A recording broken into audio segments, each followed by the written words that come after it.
Tinu felt a peace she had never known before. For the first time, she allowed herself to trust, not just Olusegun, but the God who had guided every step of her journey.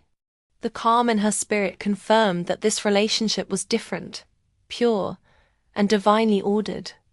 Olusegun continued to be the man she had come to know. Humble, kind, and deeply rooted in scripture.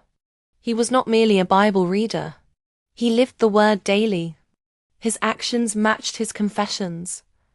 His humility matched his wisdom, and his kindness reflected a heart truly surrendered to God. He didn't rush things. He respected Tinu's boundaries, always encouraging prayer before decisions and reminding her that God's will was greater than emotions. They began to pray together, study scripture, and share their personal reflections. Sometimes, Olusegun would open his Bible and read aloud. Let love be without dissimulation. Abhor that which is evil. Cleave to that which is good. Romans 12:9. When he finished reading, he would smile gently and say, Tinu, this is the love I pray we both walk in. A love without pretense, grounded in truth and holiness. Those words stayed with Tinu. Each conversation, each prayer, and each shared silence made her heart more anchored in peace. Lola, on the other hand, watched everything unfold with quiet joy. She had her own storms to manage in her marriage, but seeing Tinu's journey strengthened her faith. She often told her sister, Tinu, this is what it means to wait on God. He restores, He rewards, and He makes all things beautiful in His time. Her words carried the weight of experience, mixed with hope that her own marriage would one day reflect the same peace and godliness that Tinu had now found. One weekend, Olusegun invited Tinu to join him for a youth outreach at his church. A day of visiting an orphanage to minister, share food, and encourage the children. Tinu agreed, eager to see another side of his heart. Throughout the outreach, she watched him interact with humility and compassion. He knelt to speak to the children at their level, listened to their stories, prayed with them, and encouraged them. He didn't just preach. He showed love. That evening, as they walked out together, Tinu whispered to herself, Lord, this is the kind of man I prayed for. One who lives your word, not just quotes it. Olusegun turned to her, smiling as if sensing her thoughts. Tinu, thank you for joining me today. Seeing you care for those children reminded me of Ruth in the Bible. Gentle but strong, kind but wise. Tinu blushed, humbled by his words, and in that moment she knew. This was love with purpose, built not on worldly excitement but on shared faith, trust, and divine timing. That night she sent a message to Lola. Sister, I am grateful. You taught me to wait, to pray, and to test with wisdom. I did all, and God has proven Himself faithful. I now see the kind of love that is built on the fear of God. It feels real, peaceful, and right.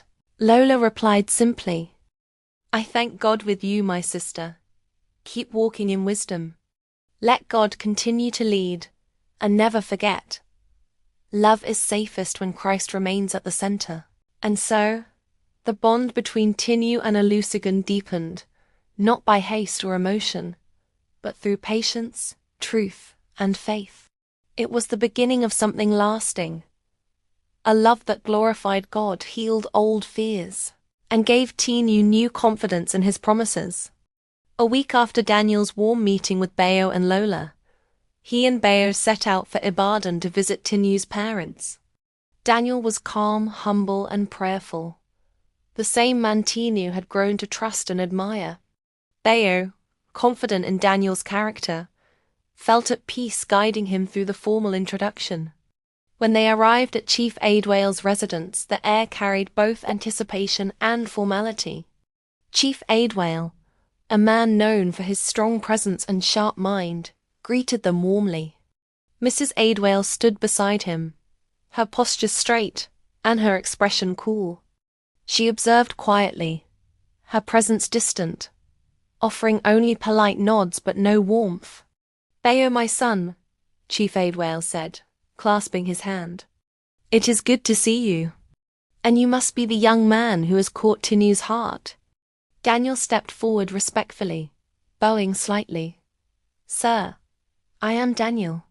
I have come to meet you, to honor your family, and to seek your blessing. Most importantly, I desire to walk in integrity and in obedience to God in all I do." His words were calm, sincere, and deliberate. Chief Adewale studied him closely, noting the humility and confidence in his demeanor. Daniel's character was clear. A man of faith, not pretension. Mrs. Adewale remained standing silently to the side, her face cold, her arms folded. She said nothing, offering no comment, only a quiet, observant presence, a reminder of the stepmother's ever-watchful, judgmental eye. They all sat in the living room, and Chief Adewale began asking about Daniel's upbringing, work, and faith. Daniel spoke openly and honestly, describing his life with humility and sincerity. Bayo occasionally nodded, silently affirming Daniel's integrity. Daniel's demeanor, respect, and godly words impressed Chief Adewale.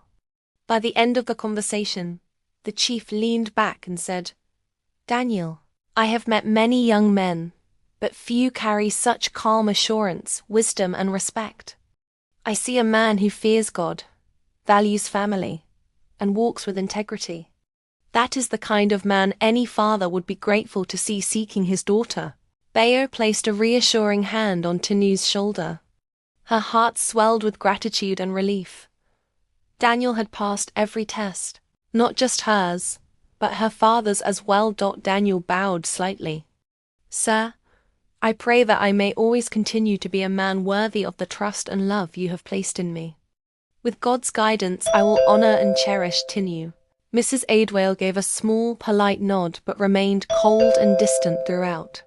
She offered no approval, her presence alone serving as a reminder that not everyone would be quick to accept him.